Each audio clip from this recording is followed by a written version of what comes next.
নমস্কাৰ বন্ধু বান্ধৱীসকল, সুজিত বৰুৱা ইউটিউব চেনেললৈ স্বাগতম জনাইছোঁ। মই আজি আপোনালোকৰ বাবে এটা নতুন ভিডিঅ' লৈ আহিছোঁ। ভিডিঅ'টো চাই থাকিব শেষলৈকে।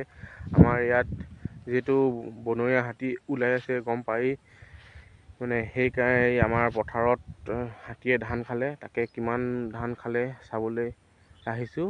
আপোনালোকো তাকে দেখুৱাম বুলি ভাবিছোঁ। ব'লক তেনেহ'লে ভিডিঅ'টো আৰম্ভ কৰোঁ। আৰু এয়া এই অকণমান আগলৈ আছে বাঁহ কেইজোপাৰ ওচৰত, এই পথাৰকেইডৰা আছে বাঁহখিনিৰ ওচৰত চাবলৈ যাওঁ। পথাৰকেইডৰাৰ ওচৰত আপোনালোকক লগ পাই আছোঁ। আৰু সেয়া এই আমাৰ মাটিৰ ওচৰতে দাদা এজনৰ মাটি আছে।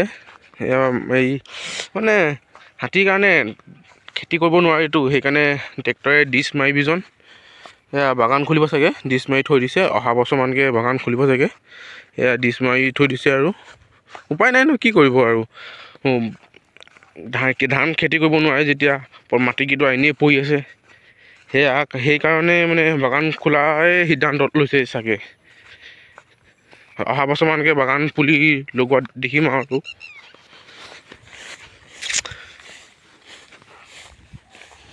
ধানখিনিও ইমান ভাল নাই হোৱা এইবাৰ।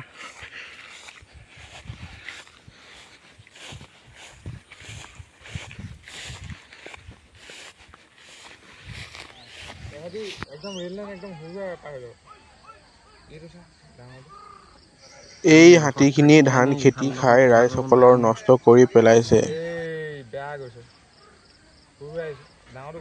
সেইটো পিছত তই জোৰ পোৱাৰ কাৰণে উঠোৱা নাছিলে। বই বাগানৰ ফালে যাম দেই এতিয়া। তাতটো ওলালে ভাল লাগিব। এয়া ধান আৰু আমাৰ এইটো হাতী নমা পথ মানে এইফালে যায়। আৰু এখন পথাৰ আছে নৈখনৰ ইপাৰে, আৰু কেইটামান আছে দেখাম মই আপোনালোকক। এইবোৰ গোটেই ধান নষ্ট কৰিলে।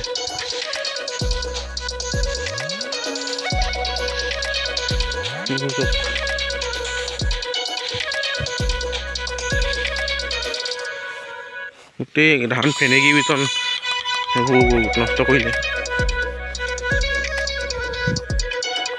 এইবোৰ আছে অলপমান এইফালে আছে প্ৰতি